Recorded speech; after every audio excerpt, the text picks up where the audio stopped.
Okay, so I'm going to get started.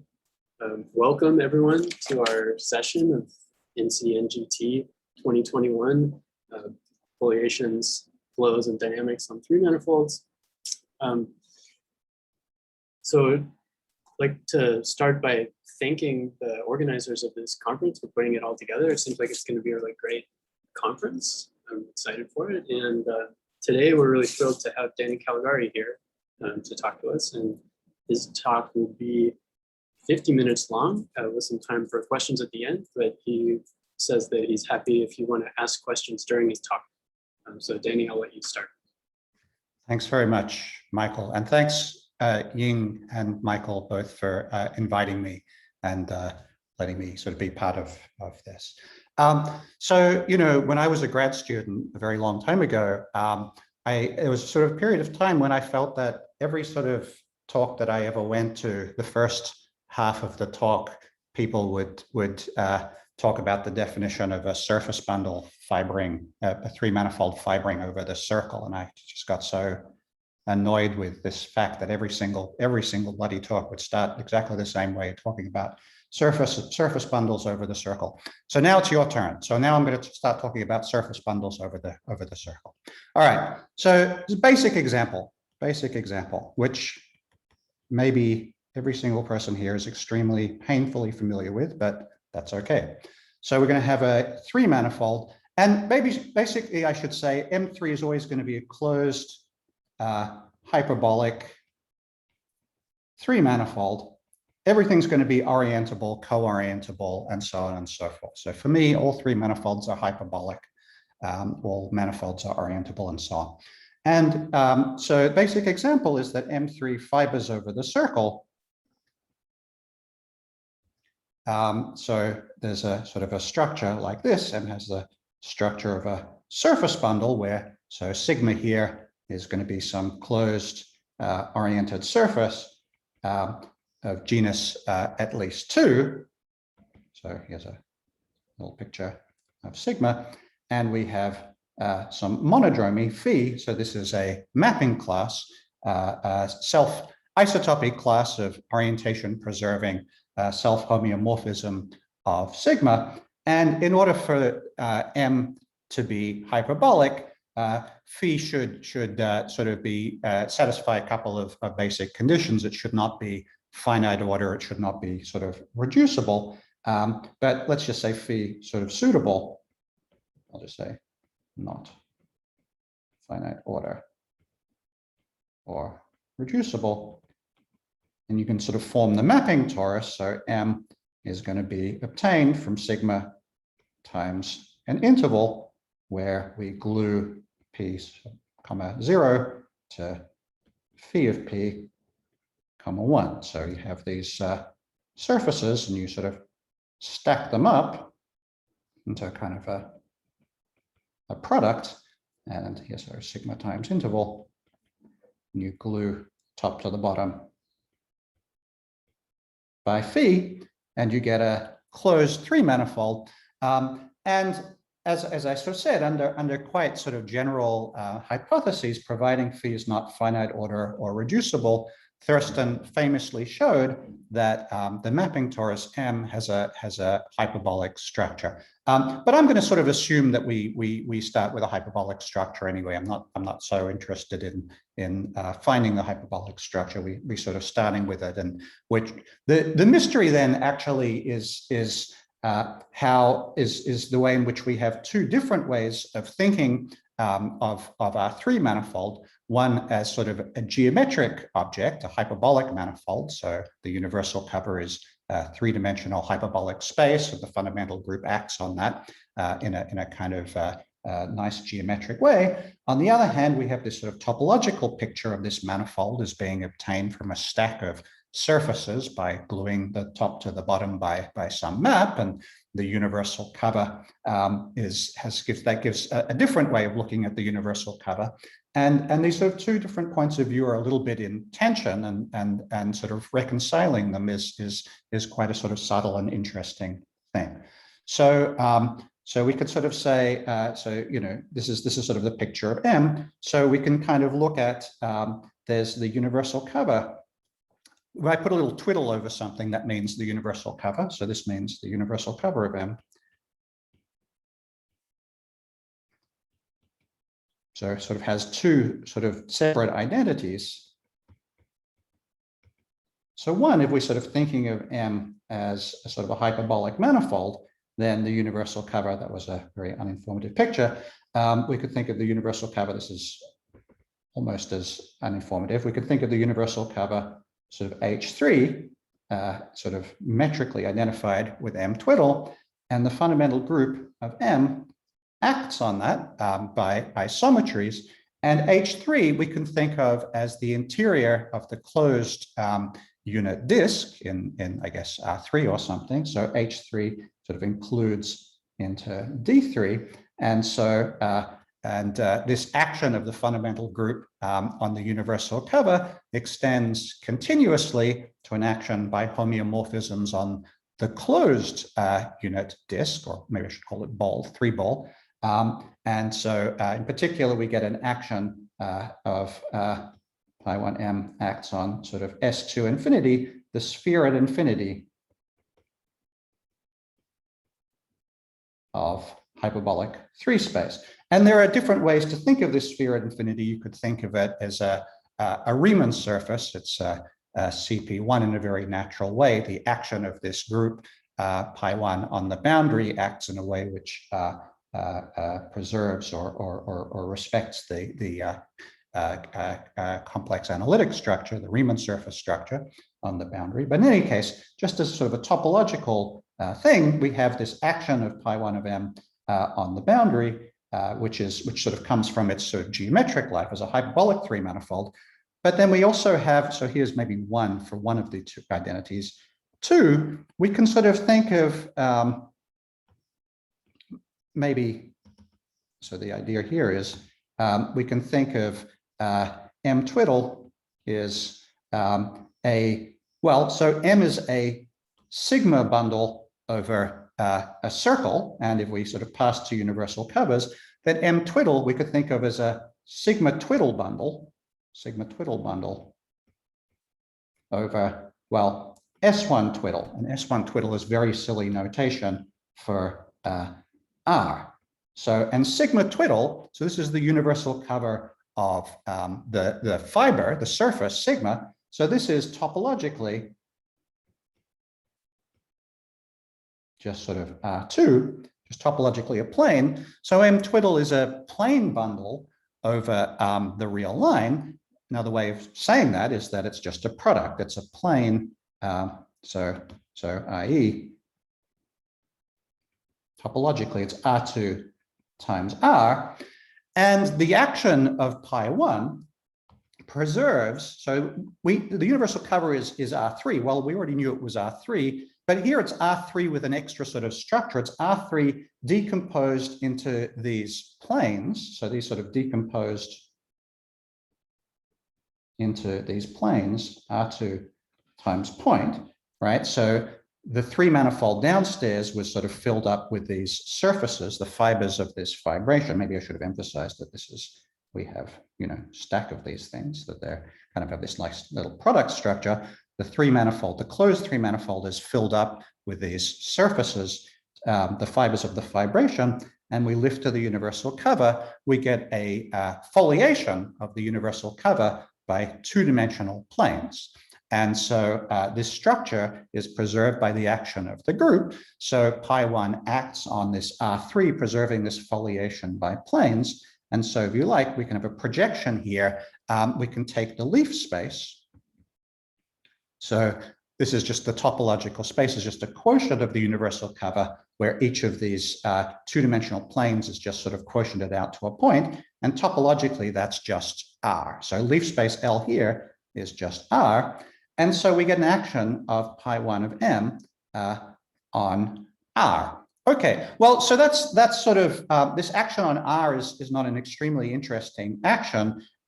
It factors through, well, okay, so R here is topologically, can be identified with the R that M twiddle is a sigma twiddle bundle over, which is to say it's the universal cover of the circle.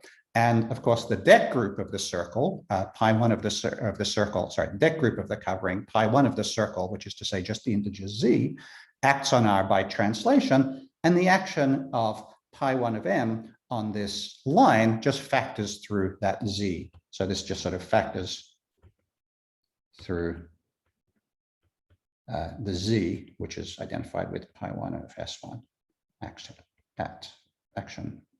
by translations. Okay. All right, so this is a sort of a different kind of picture. There's no kind of compactification here. So we had this very nice compactification, H3, the topologically just a three-dimensional space, but there's using somehow the geometry of hyperbolic space, there's a natural way to compactify that open R3 to a closed D3 in such a way that the action of pi1 on that R3 extends continuously to an action on this closed D3.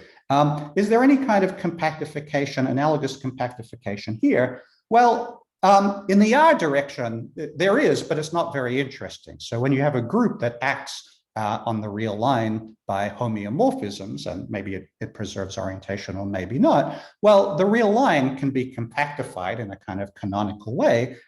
It has sort of two ends. You can go off to sort of plus infinity or minus infinity. And if you add a point for plus infinity and add a point for minus infinity, well, you get the real line becomes the interior of the closed unit interval. And we get any group of homeomorphisms of the real line extends in a natural way to a group of homeomorphisms of the closed unit interval. So this is a compactification that depends only sort of, it's on the topology of the real line, the end compactification. So it's perfectly natural. Groups of homeomorphisms of the real line extend to groups of homeomorphisms of the closed unit interval. Well, so we can do that, but it's not terribly exciting. The other sort of source of non-compactness is in the sort of R2 direction. And here things are a little bit more interesting. Well, so each individual sigma twiddle here, so this is a leaf, if you like, the leaf of the foliation of M twiddle. So this guy here can be identified as the universal cover of some fiber, sigma. And sigma here is a surface of closed surface of genus at least 2. So, well, we could put a hyperbolic structure on it, and that would make this universal cover in a natural way. We let us identify it with the hyperbolic plane. So we can identify these sigma twiddle sort of with H2 if we choose a metric.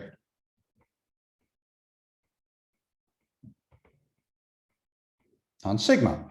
And now for the same reason, which I guess I didn't give the reason, but for the same reason that this H3 compactifies to D3 in such a way that the action of pi1 and H3 extends to D3, we can certainly compactify this H2 to a closed disk in such a way that, well, at least pi1 of sigma extends continuously to that guy there. So we can extend these sigma twiddle, they can extend to the closed sort of unit disk in such a way that pi1 sigma action extends continuously. So what's interesting, in fact, it's possible, possibly possible, to extend the action. Well, maybe I should be a little bit careful here. So in fact, so we have this structure of M twiddle as sort of R2 times R, foliated by, I'll just say foliated by R2 times point. And it's possible to extend this to a kind of partial compactification D2 times R, foliated by sort of D2 times point, where each individual R2, we're identifying it with the universal cover of some closed surface, that can be compactified by, well, for instance, we could think of it as a hyperbolic surface by uniformizing it, and that would make the universal cover, well, conformally speaking, the unit disk, and then we can conformally compactify it to the closed unit disk, and we do that R2 by R2. We get a family of sort of D2s, and one can check that this is sort of nice and continuous. And so there's a kind of natural action of pi1m here. And okay, so that's sort of very nice. And then it sort of turns out that actually the action of pi1m on this d2 times r is better than one might expect sort of a priori. Well, there's a natural action of pi1 on the r factor because we have a foliation of this thing by disk times point. But it turns out actually that we can make pi1 of m act on, well, first of all, the r2 factors, but then if we like on the d2 factors. That's a little bit less obvious. And so let me sort of explain how that works. So I'll just say, and furthermore, we can make pi1m act on sort of the d2 factor so that, I guess, the action of pi1 on this thing here kind of breaks up into an action of pi1 on the d2 factor and pi1 on the r factor, and that these two ingredients just sort of get put together in a product action on the product. So this global product structure on the universal cover there's a way of making it a global product in such a way that the action of pi1 respects the product structure. So first of all, just at the level of R2, one way to do this is to say, well, we can choose, let's say, X, just a vector field, which is transverse to the surface fibers on M. And there's many ways to do this. So for instance, if we're thinking of M as just being obtained from sigma times this interval by gluing top to bottom, so e.g., we could choose X just to be kind of the vertical lines in this product structure here. And when we glue top to bottom, the vertical lines glue up to give us, or the vertical intervals glue up to give us a bunch of lines and circles and one manifolds winding around the manifold. So this is e.g. So e.g. we could choose X to be the suspension flow for some choice of isotopy. So phi is really only given to us as an isotopy class of map, but we could choose an honest representative. And having done that, the actual suspension flow would be kind of nailed down on the nose. It doesn't really matter exactly which vector field we choose. Any vector field transverse to the surface fibers sort of corresponds to the suspension flow for some choice of mapping class phi. And then the universal cover, if we kind of look now at the universal cover, so we kind of have this picture now of the universal cover, M as M twiddle as sort of R twiddle, R2 times R.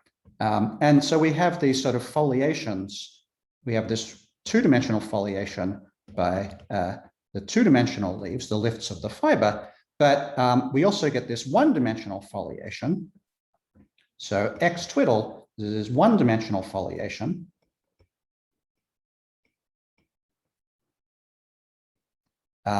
Which is by the, so X was a sort of a flow downstairs. We lift it to a flow X twiddle upstairs. And I guess I'm being very casual about identifying the flow with the flow lines. So X twiddle, I guess I was sort of thinking of it as a flow, a vector field, but now I'm just going to change my mind and say I'm thinking of it as a one-dimensional foliation whose leaves are just the flow lines of the vector field that I lifted upstairs.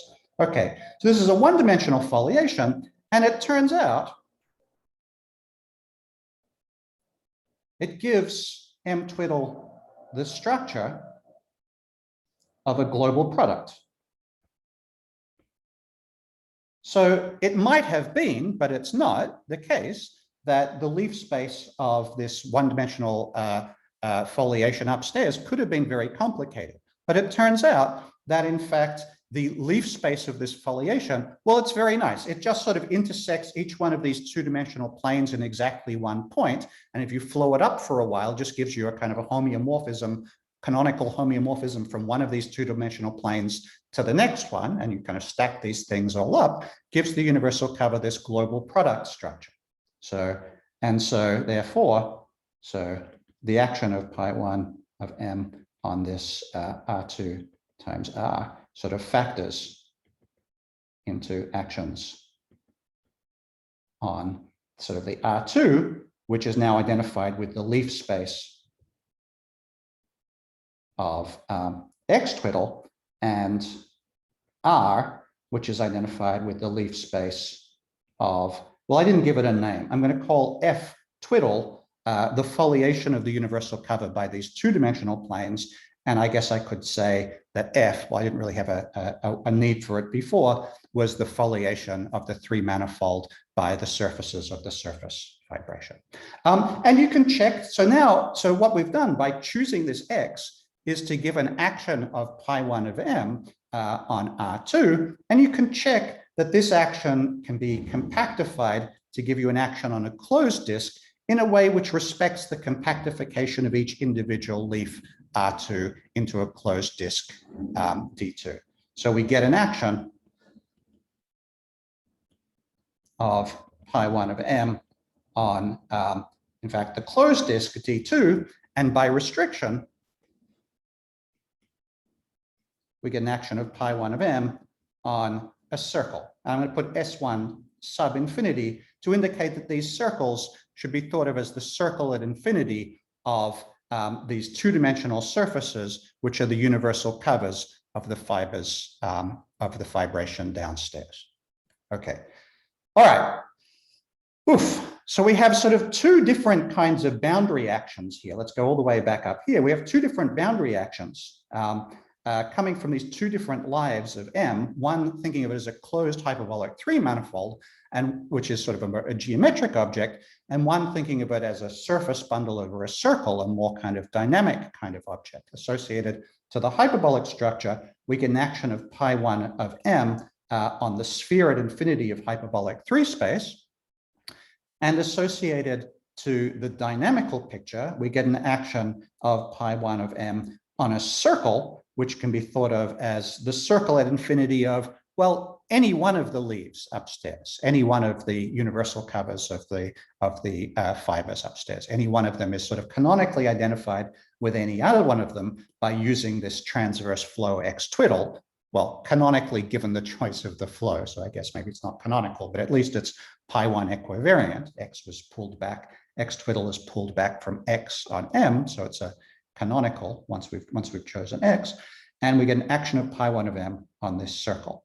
And so there's a beautiful theorem, which really is due to Kennan and Thurston. I don't know why I say really, it's due to Kennan and Thurston, which says that these two pictures are kind of compatible. So let me sort of just draw it like this. We have R3, which we can think of as R2 times R, or we can think of as sort of H3, and we can think of this as being sitting inside D2 times R, and we can think of this as sitting inside D3, and we have this S1 infinity, which we can think of as sitting inside the D2 factor, and S2 infinity sort of sitting inside this D3 factor, sort of as the boundary, and pi1 acts here, and pi1 acts here. And what Kennan and Thurston say is there exists a continuous surjection from the circle, this circle here, to the sphere, this sphere here, which respects all this structure. So the action of pi1 on this circle and the action of pi1 on this sphere are, one is sort of taken to the other by this continuous surjection. So we have a pi1 equivariant map from this circle to this sphere. Okay.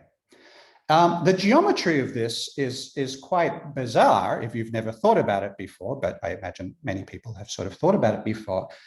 So first of all, the fact that there are continuous surjections from the circle to S2. Oh, why is it a surjection? Well, okay, so the point is that these actions of pi1 of m on this circle and pi1 of m on this sphere, they're quite interesting and intricate actions. Both actions are going to be minimal, meaning that every orbit is dense.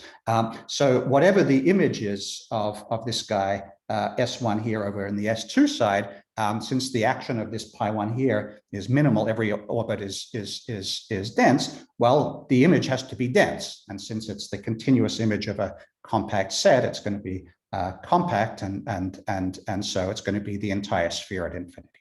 Okay, so if you want to think about it, so this sort of S1 kind of mapping to S2 here surjectively, we can think of it as reflects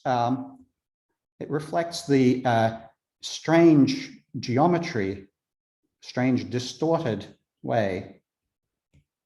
I don't know why I put strange, the distorted way in which sigma twiddle, the universal cover of one of these surfaces, sits inside H3 geometrically. So sigma twiddle, if we think of it as the universal cover of a closed surface, we can think of it as a hyperbolic plane with its intrinsic metric. But the way in which it's sitting in H3, it's very far from being nicely geometrically embedded, in the sense that the intrinsic geometry and the extrinsic geometry are quite badly comparable. You can have pairs of points on sigma twiddle, which are very far apart in sigma twiddle, if you just think of it in the path metric, but which can be very close together in H3 geometrically. So in fact, the distortion tends to be logarithmic. And so the picture is that we have this surface which is sort of sitting inside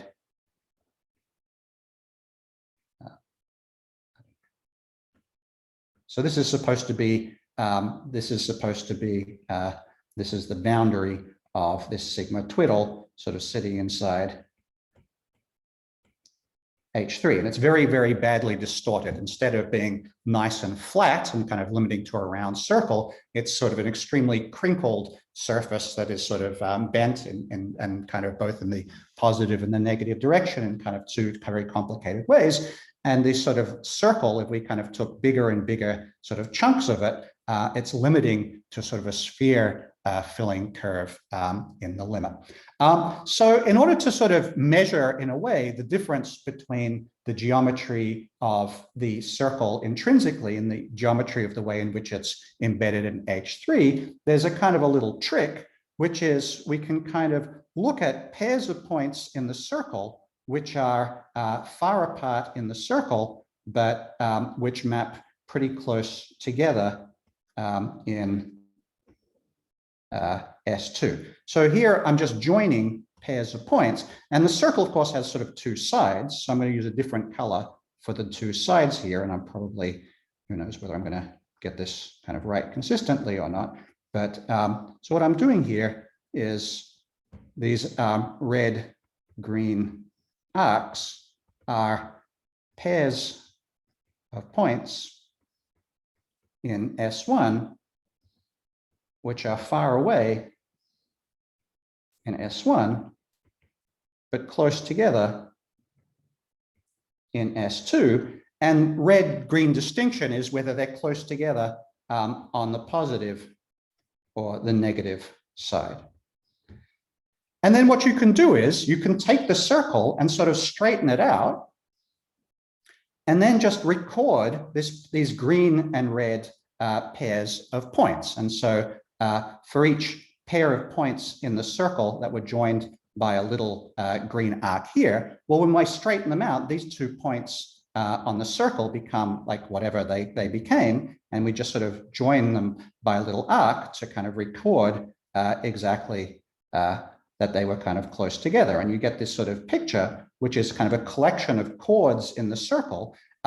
They don't cross because, of course, well, topologically, this picture is the same as this picture here. And if these things are shortcuts, then they're not going to cross.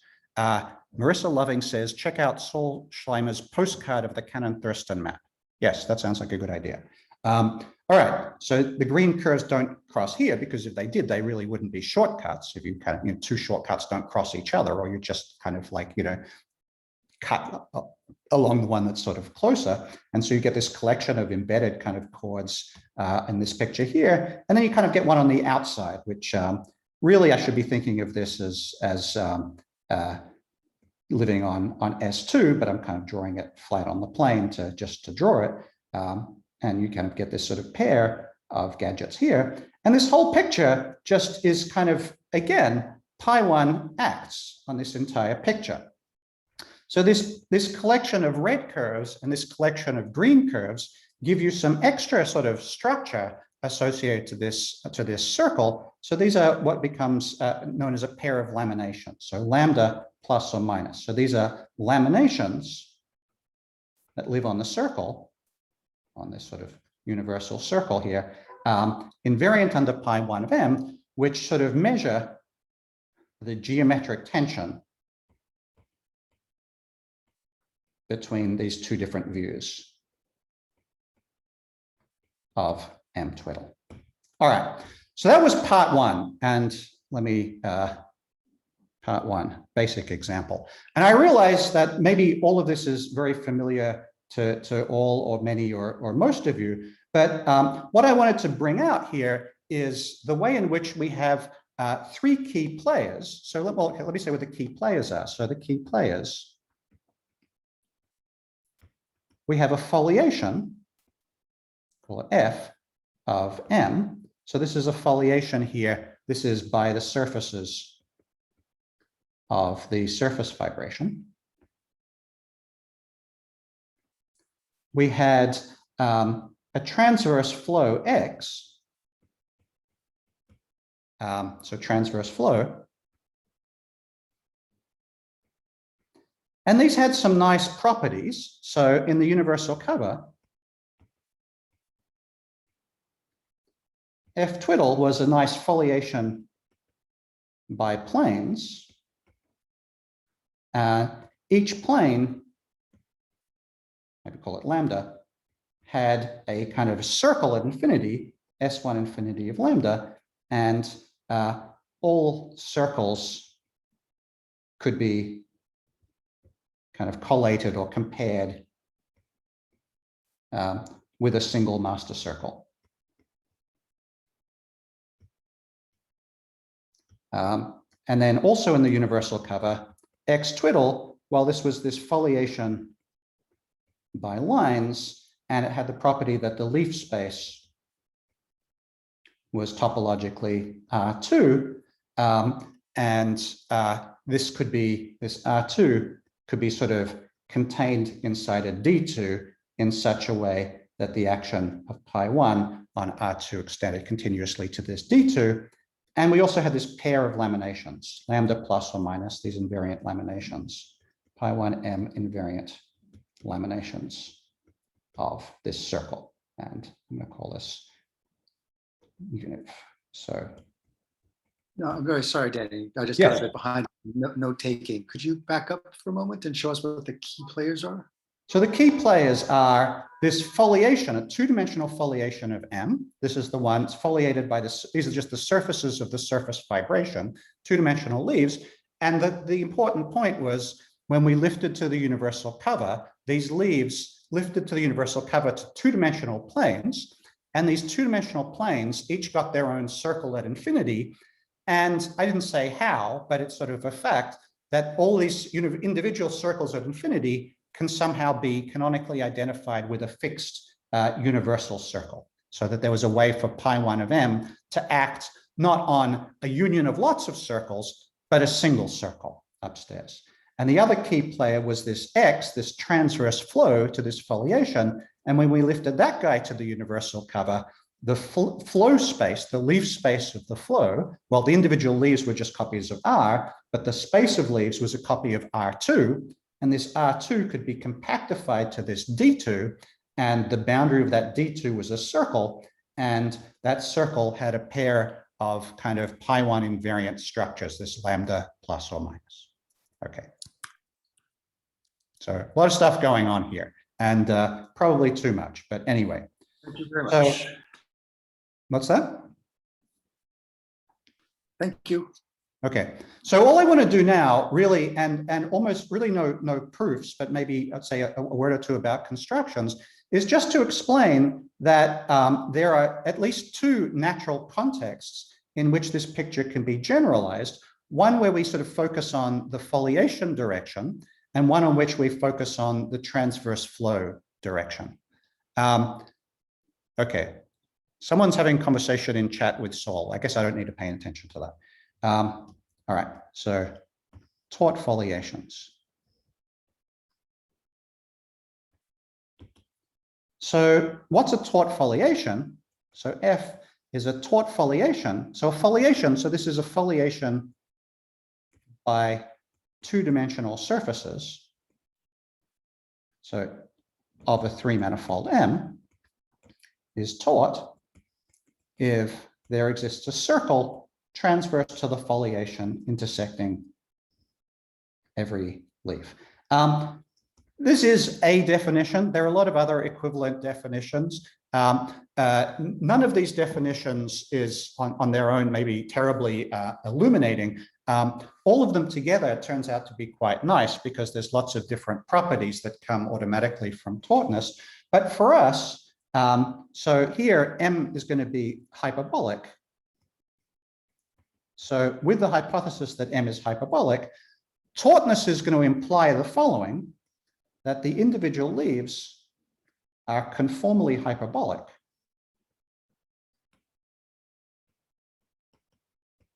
And that the foliation of the universal cover is a foliation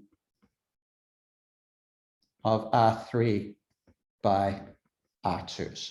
Okay, so it might have been the case that one of the surfaces in our foliation, that pi1 of that surface, the map to pi1 of M, may have failed to be injective, in which case the lift of that leaf to the universal cover may have failed to be simply connected. It may have failed to be the universal cover of the leaf. But in fact, that does not happen for tort foliation. So this is a key property of tort foliations. It's a theorem, I guess, ultimately due to Novikov, that the leaves of the tort foliation, when you lift them to the universal cover, they get unwrapped and become just copies of a plane. So F twiddle is a foliation of R3 by R2s, but it might not be a product foliation. It might be something like this. So here's a picture of R3, and here's a kind of foliation of R3 by planes.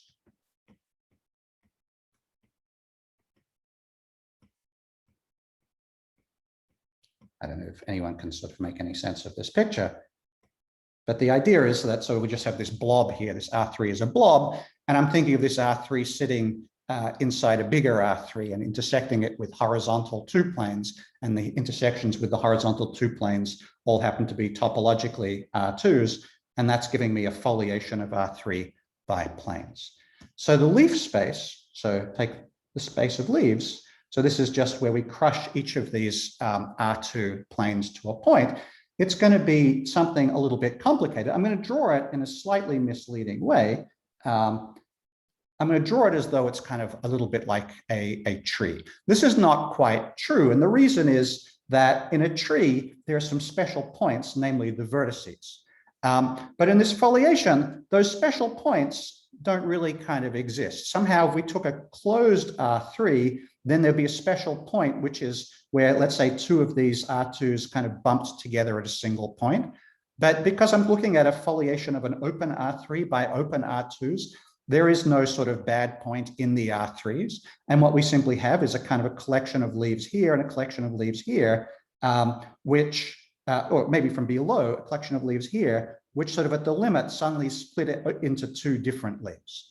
So what's really true is that this leaf space L is a typically non-Hausdorff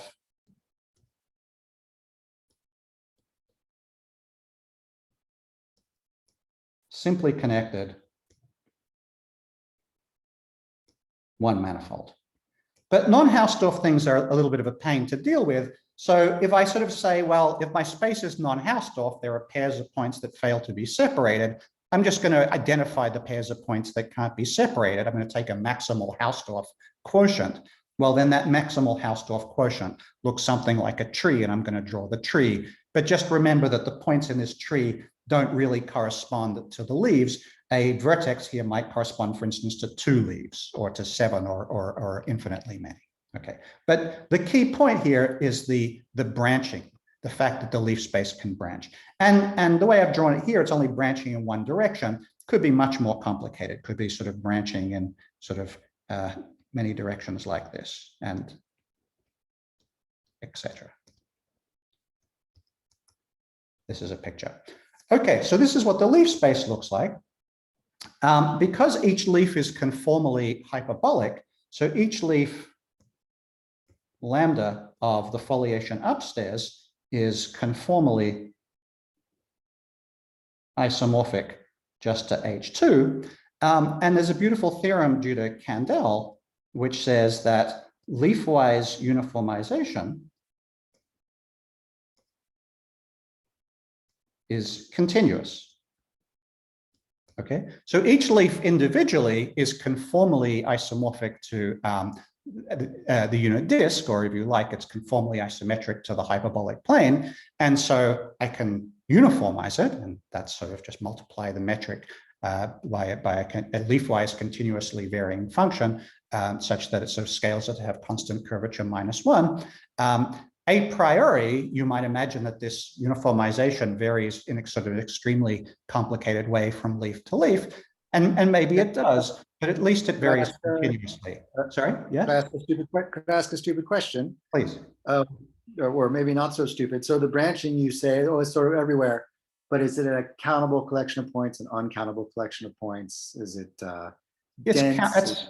It's countable. It's countable, typically, yeah. I think that's right. Yes. Yes. Let's say yes. Okay. Thank you. Leafwise uniformization is continuous. So we get a kind of weird circle bundle. So I'm going to sort of draw it like this way. We get a weird circle bundle. I'm going to call it E infinity L. So this is a sort of circle bundle over the leaf space L, whose fiber over a leaf lambda is just the circle at infinity of lambda, where we identify lambda conformally with the hyperbolic plane. Okay, so it's sort of a strange thing. If I draw a kind of a picture of it, I'm going to sort of draw the not necessarily great picture that sort of does something like this. This L is the Hausdorff one, or the one before doing the Hausdorff thing? Is this L before or after doing the Hausdorff thing? The Hausdorffness was just to draw a picture. L is not Hausdorff. Okay. Yes, yes. Thank you. Sorry. So maybe I should just emphasize this is not a picture of L. Yeah, that's really going to be enlightening. L is not Hausdorff, typically. I mean, it might be a perfectly good example of a simply connected one manifold is the real line. The leaf space could be the real line. We just saw an example, right, for a surface bundle. But typically it won't be. Typically it will be non-Hausdorff. It's not necessarily Hausdorff is the way to say it. So this is this sort of E infinity. We kind of have a kind of collection of circles, one circle sort of for each point in the leaf space. Okay. So the universal circle, so Thurston's universal circle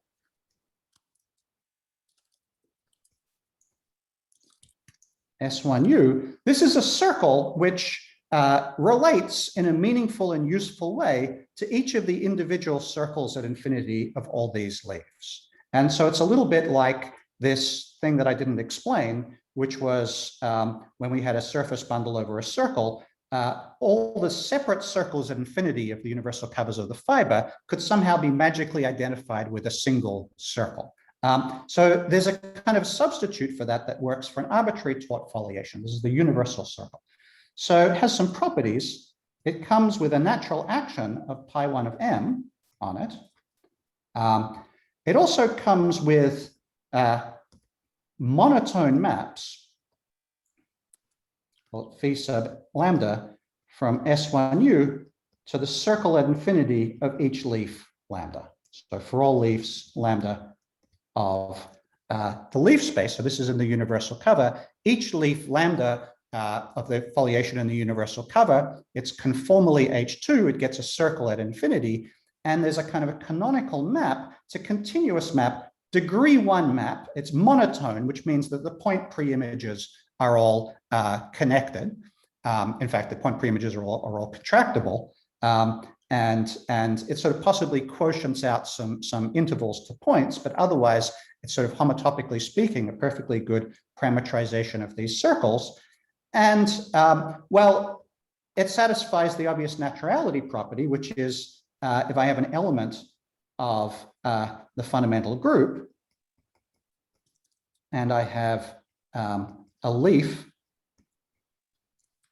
lambda, well, the fundamental group, of course, acts on the leaf space, and it takes the leaf lambda to some other leaf, alpha of lambda, and so it takes the circle at infinity of lambda to the circle at infinity of alpha lambda. So we get a map to S1 infinity of alpha lambda.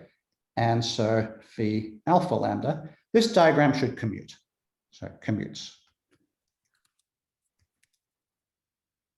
for all alpha in pi 1 of m. So we have a kind of natural, instead of having a bunch of different circles and a fundamental group which takes one circle to a different circle to a different circle to a different circle, somehow we have a way of putting all those circles together into a single circle. So now the fundamental group acts on a single circle. So it acts by homeomorphisms on a single circle. Because I don't have enough time, I'm not going to explain how to get laminations out of this data, but I should say that there's a kind of a functorial way to obtain invariant laminations, lambda plus or minus on this universal circle, which are associated. All right, does alpha send S1 mu to S1 mu or S1? What's that? Alpha sends S1 sub. U here is U for universal. Oh, U for universal. Oh, I'm sorry. Yes. Universal. Very good. Thank you. My apologies. I had the diagram upside down. No, that's good. Univ. Univ. Yes. Thank you. The point is that here alpha is taking one circle to a possibly completely different circle. Not so useful. Here alpha is taking a circle to itself. Much more useful. Okay. So there's a functorial way to attain laminations, invariant pi 1 invariant laminations of this circle associated to the branching of the leaf space and the geometry of the leaves and the geometry of, I'll just say F twiddle in H3, which after all M twiddle is. Okay, that's all I wanted to say about that. 3, the remaining 10 seconds of the talk or whatever, and we talk about Quasi Gd6 flows.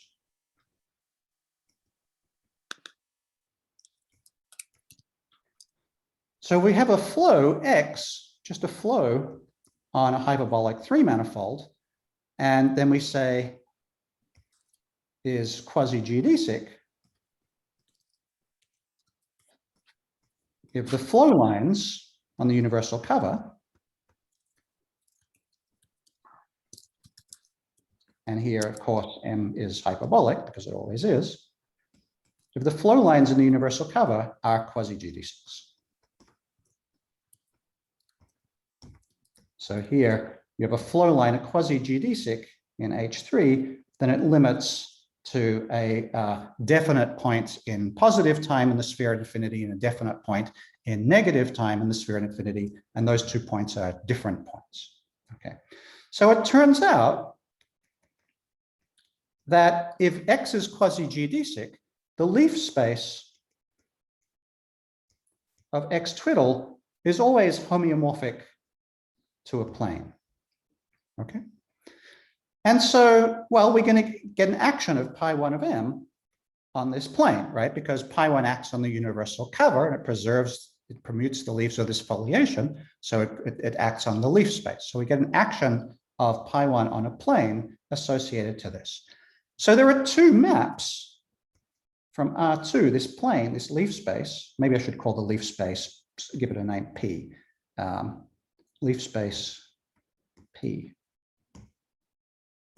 So there are 2 maps call them E plus or minus, from P to the sphere at infinity of hyperbolic 3 space, defined in the following way. Well, so let's let gamma be an element of P. So this is just a point in the leaf space is a leaf. So which is to say a flow line of X twiddle.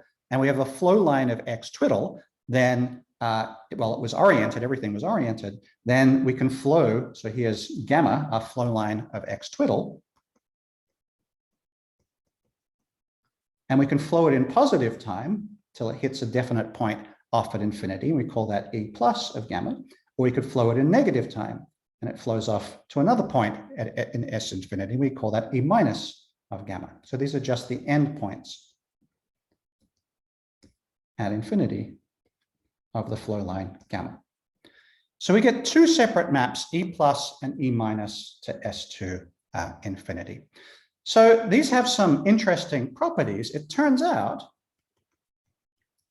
the point preimages of E plus or minus are unbounded. So here is a picture of the leaf space, and we're mapping, let's say, by E plus to the sphere at infinity, and we pick some point here, some point P.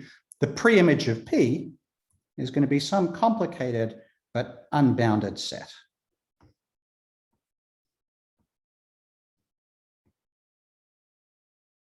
So here's E plus inverse of P. And because every point preimage is unbounded, these point preimages, well, you have to be a little bit careful about their homotopy, about their topology. They're not necessarily locally connected. But if you take a look at a little neighborhood of them, or talk about, like, say, Czech homotopy type or something like that, these are basically contractible. And the reason is, well, if one of them kind of contained a little loop, then in the complement of that, you'd have a bounded region, which would have to be a component of a point preimage of a point over in S2 infinity. And I just told you that the point preimages are always unbounded, or even each component of the point preimages are unbounded. So these guys have no loops in them, and they're unbounded. So they kind of determine, in a way, a sort of set at points of infinity. So we sort of we kind of have associated to each of these point preimages. So each of these E plus minus P gives us, associates to it, a sort of set of ends. Right? It's unbounded, so you can head off to infinity in this guy here, and the different ways you can head off to infinity give you a kind of collection of ends. And the union over all these points of all these ends, and I'm going to define that, call that E plus, is in a natural way circularly ordered.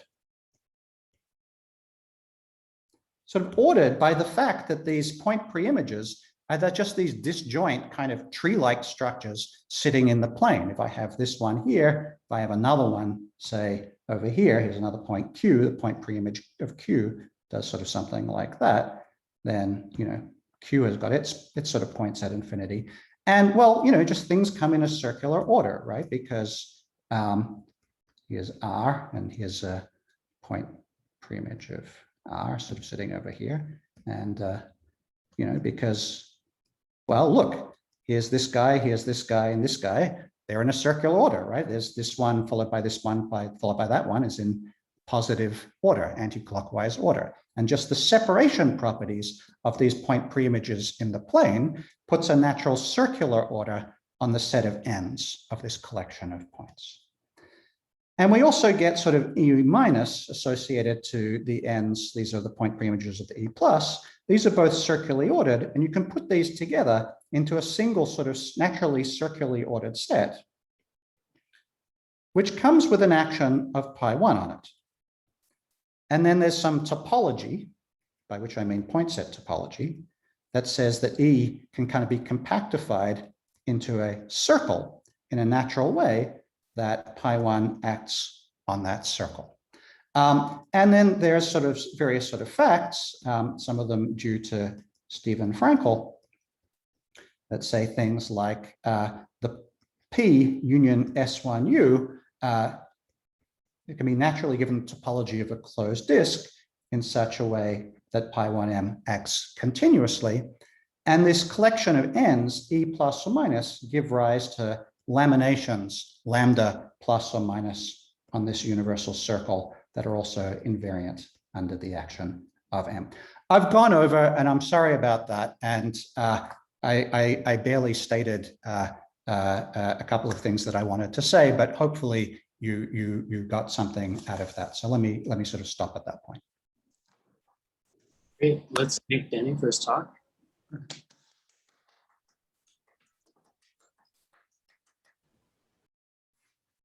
Maybe if there are questions, I can explain. The end was a bit quick, but so E plus and E minus do not compactify themselves to give a circle, but their union compactifies to give a circle. And then E plus and E minus give the laminations inside. Yeah. Of course.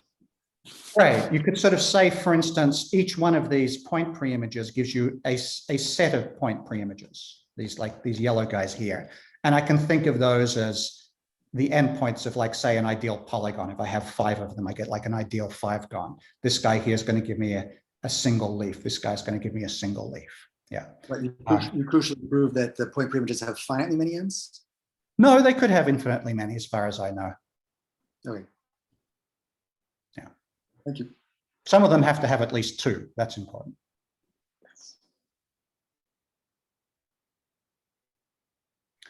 Maybe I should say, by the way, that there's another thing that recent theorem of Stephen Frankel is that using this structure, one can homotop X, keeping it quasi-geodesic until it has the structure of a pseudo-Anosov flow. So this is sort of, maybe you could have just said, well, I was already interested in pseudo-Anosov flows, so I don't learn anything new by studying quasi-geodesic flows, except that the hypothesis of being a quasi-geodesic flow is considerably weaker. And there are methods of constructing quasi-geodesic flows purely like from geometry or cut and paste type operations that there's no obvious analog in the world of pseudo-Anosov flows. Anyway. So this whole sort of picture is kind of supposed to emphasize that the similarity to the case of surface bundles over circles, where we have the transverse pseudo-Anosov flow. I don't think I even said the word associated to your laminations, lambda plus. I'm sorry. I think you said that very quickly. Which one's stronger? Yeah, maybe you should write that down, because I think that. Well, okay. Having a quasi-geodesic flow is weaker than having a quasi-geodesic pseudo-Anosov flow. No. No? There's just too many words in that sentence. If you have a quasi-geodesic flow, Stephen Frankel proves you can homotop it until it becomes a quasi-geodesic pseudo-Anosov flow. Yes, very good. So that's you can better, obtain, because it's 2 things, better. Not just 1. Yeah. But in general, pseudo-Anosov should, and a bit of work should imply quasi-geodesic. It's not quite true, actually. There are examples due to Fenley. So there are some pseudo-Anosov flows which are not quasi-geodesic, but they're very special. They have a very specific kind of form, and Fenley says it gives you a kind of classification of them. You can do most of the things with them. They also have a leaf space which is a plane. They also have a leaf space which can be compactified to a closed disk. They also give you, obviously, pairs of invariant laminations of the disk and so on and so forth. So there's a kind of slightly more general world in which the key things that you really want is that the leaf space should be a plane, that it should be compactified to a disk and have this extra dynamical data. And being pseudo-Anosov in that world is definitely better than not.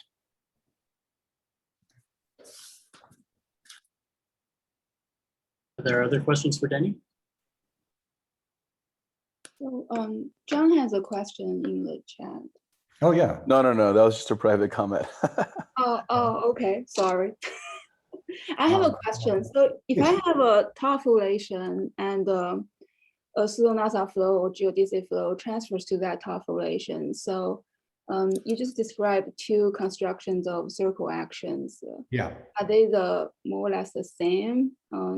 Yeah, this is a really interesting question. Yeah, so I didn't say so, but you're quite right. So when you have a tort foliation, sometimes, I don't know a general construction, but in many circumstances, one can build from that structure a flow which is, well, sometimes it's only almost transverse, but it's associated anyway to the foliation in such a way that it tends to be Quasi Gd6. So one example is, let's suppose we have a depth 1 foliation. So we have one compact leaf, and then what's left over is sort of an infinite genus surface, which is sort of surface bundle over a circle.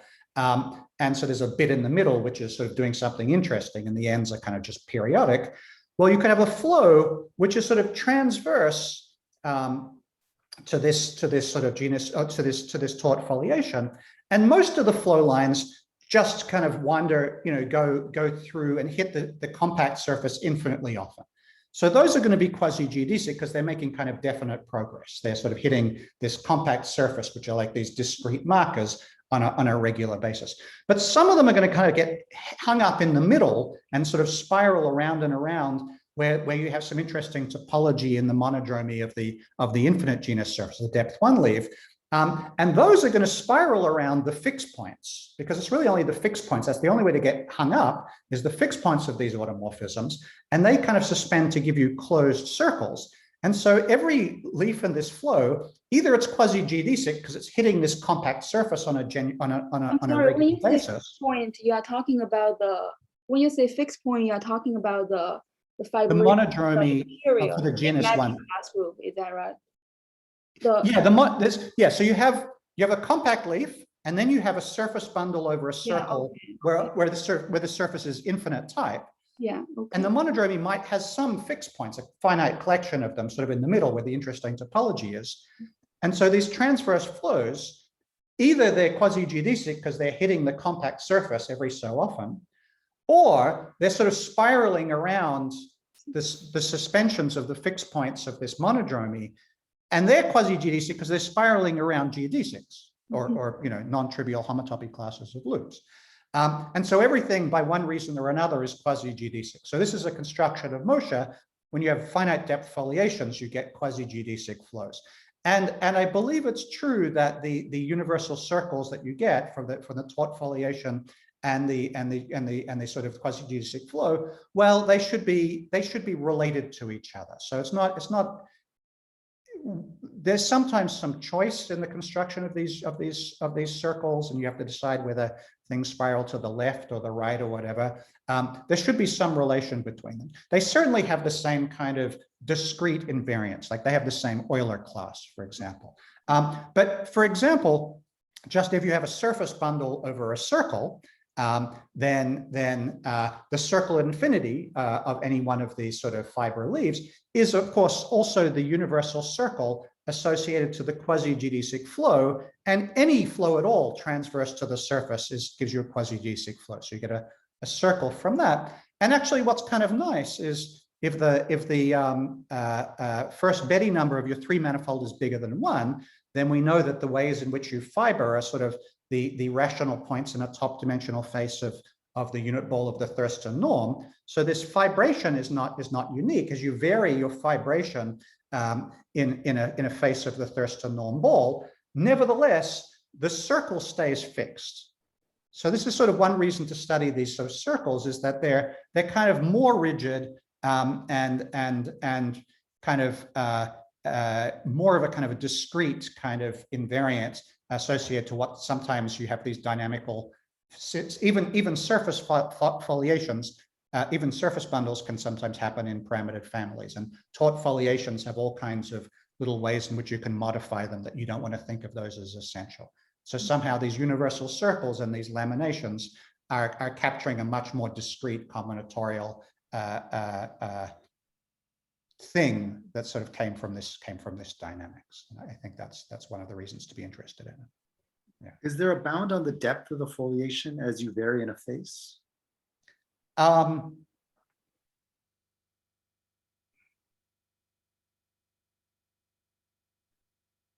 In a way, that question is a little bit poorly defined, because given a homology class, there's a way of producing a finite depth foliation, but it's sort of not unique. There's a bunch of choices. and somehow you might make bad choices, and that might lead you to make further bad choices, and you might end up, doing something where you have to make, anyway. But for the minimal depth, right? For every point in the not the fiber face, and every point in the non-fibered face, I try and build a minimal depth foliation. Which is not necessarily unique. You would like to argue that I agree that this is sort of in a way a well-defined function. You would like to argue that there's a combinatorial subdivision of the unit ball in the Thurston norm with the property that certain faces of that correspond to families of foliations of a depth that's sort of understandable that they occur in natural families. You expect things to jump up on higher dimension sets, right? One way to make sense of it, I think, is to sort of have all the foliations blow a little air into them and have them all be carried by a sort of finite constructible set of branch surfaces. And then sort of the combinatorics of the branch surfaces are really kind of just defining the polyhedral structure of that ball. And so I believe the answer is yes, but I think you need to be a little bit careful to sort of set it up in a way in which you get the right sort of stuff coming up. Yeah, and right, within each sort of facet, there should be one master circle associated to that. And when you move from facet to facet, the circles one should be able to understand how they transform in some way. This is all speculation, but someone working in the field should be working on this. John, your hands look like they're asking a question. There are other questions. Maybe and I will ask just for people who have never thought about this before. Maybe Danny, you can give them some reference if you want to learn. Absolutely. So the references I would recommend is all my papers. No, well, in a way. So I have a paper with Nathan Dunfield called something like Laminations and Groups of Homeomorphisms of the Circle. And I think this is like from 2000 or something like that. And this sort of explains the construction of the universal circle for tort foliation. So Thurston lectured about this at MSRI in the late 90s, but he never actually wrote down, he sort of started writing some papers, but never actually got to the point of defining these universal circles. So anyway, there's an exposition in that. There's also, I wrote a book called Foliations and the Geometry of Three Manifolds. You can buy that from Oxford University Press, or more realistically, you can download a PDF of it from my website. The story with Quasi Gd6 Flows, there's a few papers. I think the right place to learn that subject is from these papers of Stephen Frankel. So he has a few papers. Most recent one in the Annals, which is an extremely nice overview of the subject of Quasi Gd6 flows. He proves, amongst other things, every Quasi Gd6 flow on a hyperbolic three manifold has a closed orbit. So this is sort of, these closed orbits are the things that you want to grab hold of if you want to build a pseudo-Anosov flow, right? The prongs of the singular sort of orbits of the flows. And so he proves that these guys exist. And so the forthcoming paper in which he shows that you can build the pseudo-Anosov flow, that's not available yet. But this paper, I forget the title of the paper, but you could go to his webpage, or it's anyway. So those are my,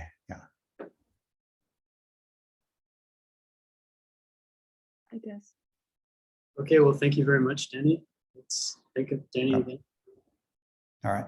And, thanks everyone for attending, and thanks again, everyone, for being here and indulging me, and thanks again for the invitation. And best of luck with the rest of the sessions. Yeah. Thank you. Okay. Cheers. Oh, Danny, would you post your notes, perhaps? Would I do which? Will the notes be posted? Oh, if you'd like.